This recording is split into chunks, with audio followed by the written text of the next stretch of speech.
Let's see if I still remember this intro. Welcome, everybody, to World of Wrestling, the World of Wrestling podcast. Here today to discuss about the WWE Smackdown September 5th, 2025 review. My thoughts on Smackdown this past Friday was it was not that bad, but it wasn't that great either.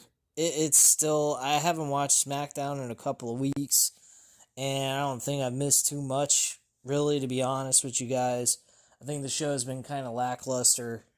This show they kind of found a way through John Cena's Sami Zayn's match to kind of carry the show, uh, you know, cover up some of the holes in their game creatively by giving us a long, drawn-out promo by John Cena and Sami Zayn to kickstart the show, and then a very nice, it felt like a 20-minute matchup, I'd say, with 3 different segments of commercials, which kind of kills the joy of watching the shit.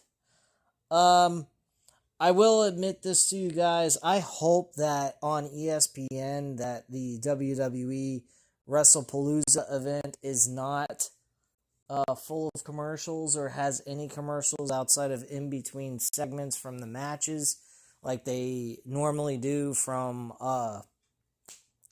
their what they normally do with their live events that they had on Peacock and so forth. So I kind of hope that that's the case. If not, I'm going to have to switch over to a VPN and go to Netflix. I did mention to my best friend that I was thinking about just discontinuing watching WWE if that was the case. But I'll just use a VPN on one of my devices instead of watching it on a television, which is kind of what I would prefer.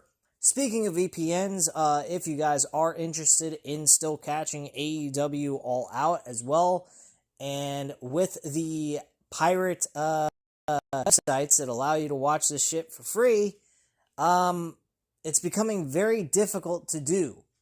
And it's not something that you should play around with. I've heard that there's been a lot of issues with people's identities getting stolen and stuff.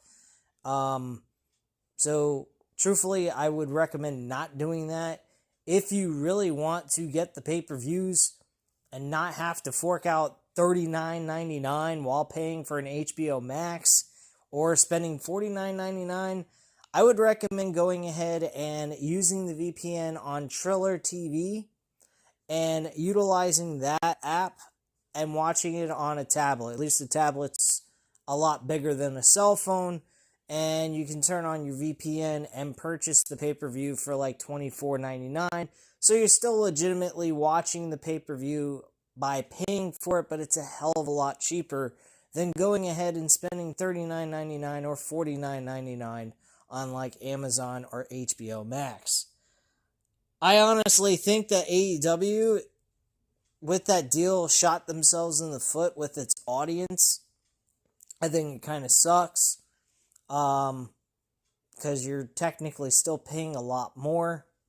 And personally, that's their best product that they have, is the pay-per-view events.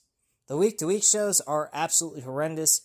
So yeah, if you're not really covering this shit on a YouTube channel or you're not entertained by it, I highly recommend don't watch the week-to-week shows. Watch the pay-per-views.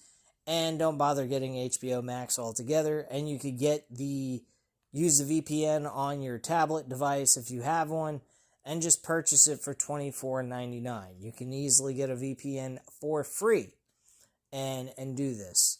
All you got to do is go on Google Play. I actually did this. And I typed in free VPN. Let me give you guys the exact name of this. It's called Free VPN Super Fast and Secure. That's what you want to look for. Has like a background that's black with a blue key. You just go ahead, select that. It'll be the first thing that you search for, and download it, and then sign into Triller TV first, and then afterwards, then turn on the VPN, and then go back into Triller TV, and it'll allow you to purchase it for a discounted price compared to what you would normally pay for in the United States. So that's just my recommendation to save you guys some money. But let's get into the review. So SmackDown started with John Cena. John Cena pretty much told everyone that this was his last SmackDown. He didn't care to wrestle tonight. He wasn't here to wrestle or, worry about Brock Lesnar at this point in time. It was more about just soaking it in, it being his last appearance on a SmackDown show, because from here on out, till the end of this year, he's only going to be on Monday Night Raw. Why? I have no idea as to why that's the case. Maybe news and rumors will explain that, but I haven't looked into it, so I'm not sure about that at all. But he goes ahead, he said he appreciates all the fans. The fans were cheering him on throughout this entire promo. And he just wanted to soak it in and enjoy his last moments on SmackDown. And he appreciated all the fans. He appreciated everything. He states that he was very, very happy about the tour. He kind of got a little sucked into the idea, hey, I'm doing really terrible with my win and loss record, so I'm going to go ahead and I'm going to get serious about this and do what it takes to win, which is his way of saying he became a heel.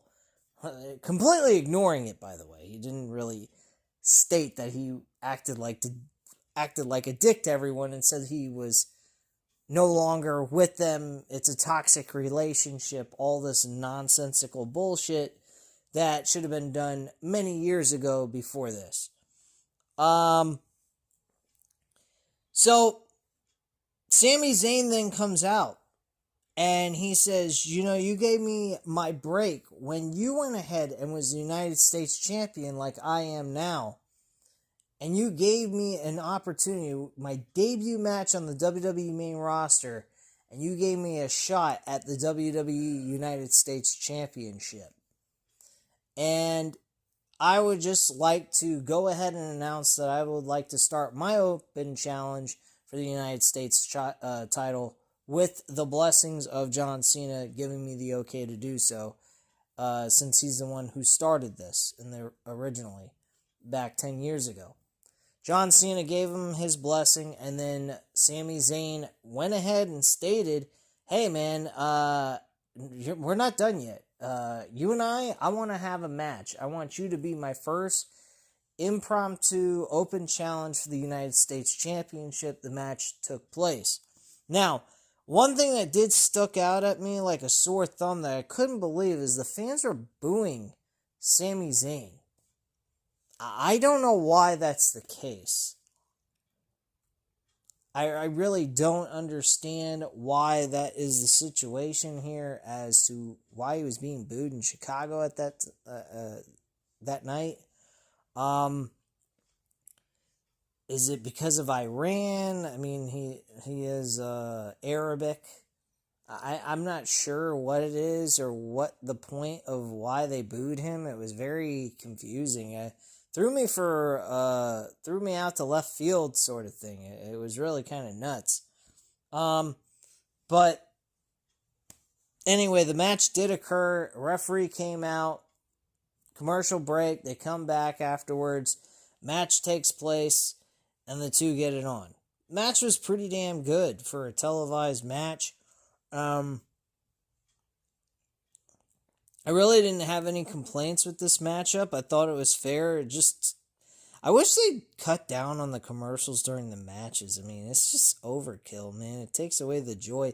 Makes you want to go back into your phone, and then you don't watch the match, and it's just like, and then you lose interest in the match, and then you're staring at your phone the whole time. This Raw episode that I missed last night, because I'm going to be watching the NFL Monday Night Football games. I'll be watching the Raw episodes on Tuesday nights or Monday nights after the NFL is over, and try to watch as much as I possibly can of the Raw episodes, since they're almost like 3 hours.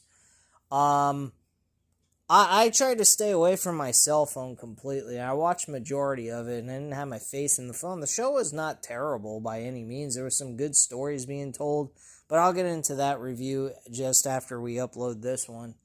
But yeah, Brock Lesnar got in the middle of this match. The match ended up being a no contest, signifying that this match is going to be official. It's going to be Brock versus John Cena at WrestlePalooza. It is on. It's already been made official and so forth. So it is in the books. We are getting this match. Then they come back from commercial break after that was over. We take a look back at the closing moments of the opening match, focused on the attack from Brock Lesnar, who laid out Cena with 2 F5s. Backstage, Lesnar walks through gorilla position, letting Cena know he'll see John at WrestlePalooza. We get a graphic confirming the match before cutting away. Elsewhere, we have Nick Aldis is interrupted by Mello Don't Miz. Before agreeing to Miz's request for a tag team match, he walks away, and we see Mello was not really interested in said match as we pan to the arriving limo with Becky Lynch stepping out. Next, we get a video package of Aleister Black addressing Damian Priest ahead of their match for tonight. We head back to ringside as Damian Priest heads down the ramp for our next match, only for him to be blindsided by Aleister Black. Continues to assault by sending Priest into the barricade, finally stepping into the ring as the ref checks on Priest as we go to a commercial break. Then we have the match with Damian Priest and Aleister Black. This match was okay. It wasn't great, but it was fairly decent. Aleister Black surprisingly wins the match with a black mass to get the W and walks away with the victory. Clean. No cheating, no interferences, no distractions, no nothing. We then get a graphic reminding us of the Women's United States Championship match that is coming up next. Now, let me tell you, this match absolutely sucked between Julia and Mitchin. Absolute fucking trash. Then we get commentary hypes up Orton versus McIntyre for next week, as well as Brock Lesnar set to appear, and a WWE Women's Championship match as Tiffany Stratton defends against Jade Cargill. Backstage, we hear from the champ, who runs down Jade ahead of that match. She says Jade won't have to worry about her foot being on the ropes because Tiffany's foot will be right up her ass.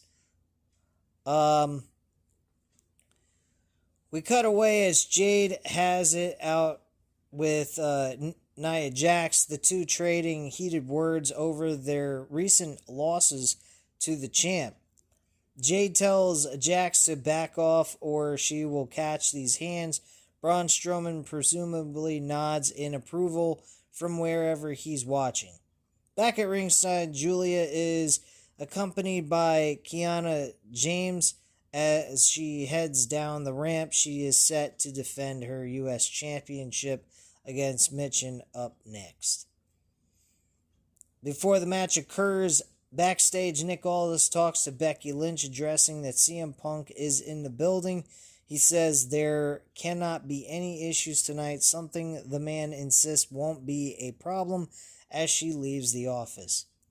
Back at ringside, Julia awaits her challenger as Mitchin makes her entrance. This match was extremely boring. Julia retained the title. I have no issues with that, but Julia, really, from what I've heard, is not... I mean, like I said, I haven't been watching SmackDown on a week-to-week basis, so I'm not very aware of what Julia's run has been with the U.S. title, but I'm assuming not very much of anything, because she ain't got a whole lot of talent to defend the title up against that's even worth her time. And this match definitely was... There was no crowd reaction whatsoever. This show had a lot more crowd reaction than usual, and this match had none of it. Damian Priest and Aleister Black got more fucking approval by the fans. and got some sort of reaction. This didn't even reach a freaking one bit of reaction.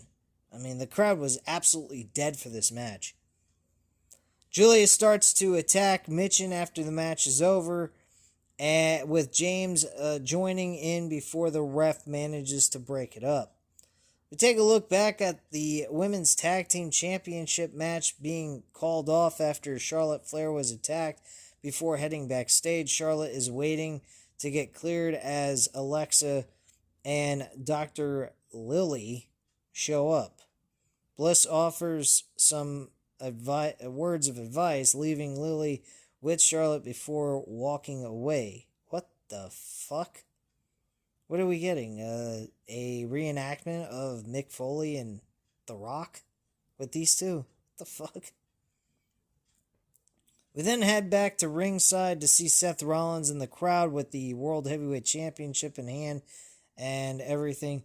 I see Punk and Becky Lynch already in the building. One can only wonder what's going to happen next as we go to a commercial break. Woohoo. Yeah. Anyway, we get back from the break. Seth Rollins has a microphone. Rollins says, tonight we are all witnessing to history because the legend of your hero CM Punk dies tonight. This gets a CM Punk chant, something Seth delights in before introducing the greatest female wrestler of all time. She is the women's IC champion and the Seth's sexy wife. He gives you the man, Becky Lynch. Out comes the man herself. A chorus of boos as the champ makes her way down to the ramp. We cut between her entrance and Seth cheering her on. She enters the ring to more boos from the crowd. The music fades and up rises an AJ Lee chant, much to the shock of Becky Lynch. She says, how dare you chant another person's name while she's standing in this ring. She says she's the greatest female wrestler of all time. It's not just her. Other people are saying it. Sports Illustrated says it. The Chicago Tribune says it. She says she wouldn't expect Chicago to know what greatness looks like. Their teams all suck. They suck so bad, they're trading Kobe White away from the ball. I couldn't believe that shit was even stated by Becky Lynch. What the fuck?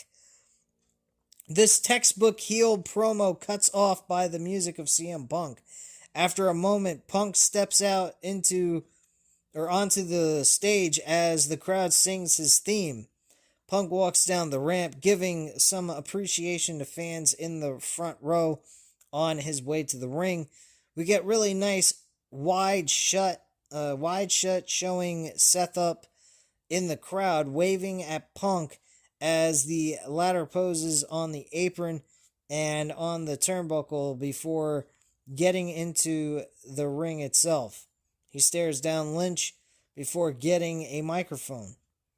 Crowd chants Punk's name and Punk says, this isn't about Becky, it's about her coward of a husband, but Lynch insists it's about her. Okay. She asks if Punk is embarrassed, but Punk says he isn't. Not as embarrassed as her coward of a husband hiding behind Paul Heyman and his goons. Becky asks Punk how his face is doing, how his pride is doing. Another AJ Lee chant gets shut down by Becky, but Punk says she will let them chant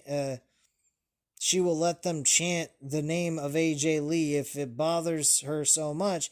She shouldn't have stuck her nose where it don't belong. We're in Chicago. You don't think he can just snap his fingers and have one of his sisters come beat Becky up?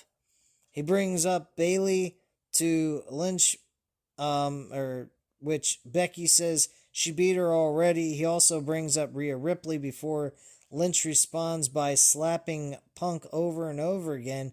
Punk refuses to fight back on this, leaving the ring as Becky tells him to run away.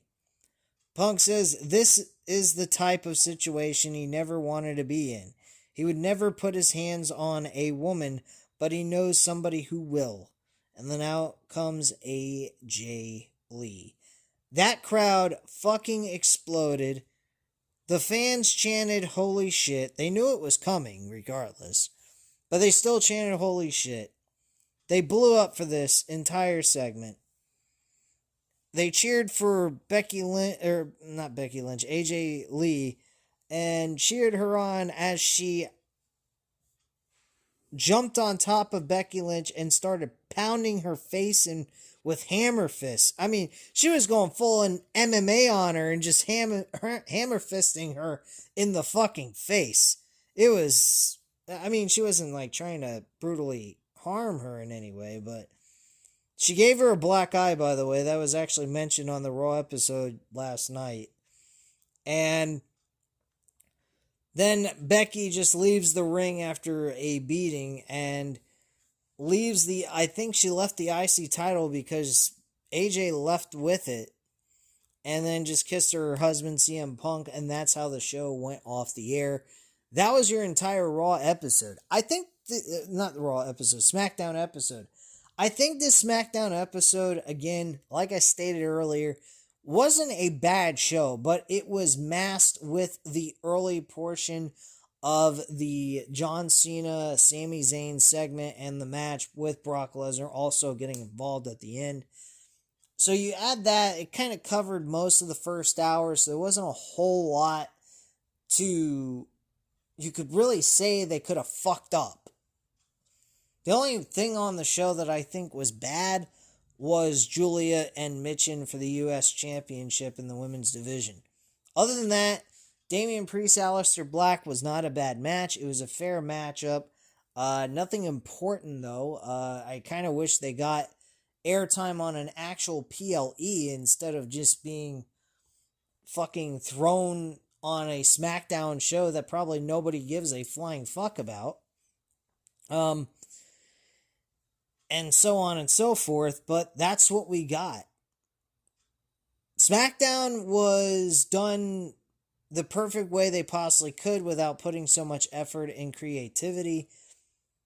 And they had to use a Raw storyline on a SmackDown show, believe it or not.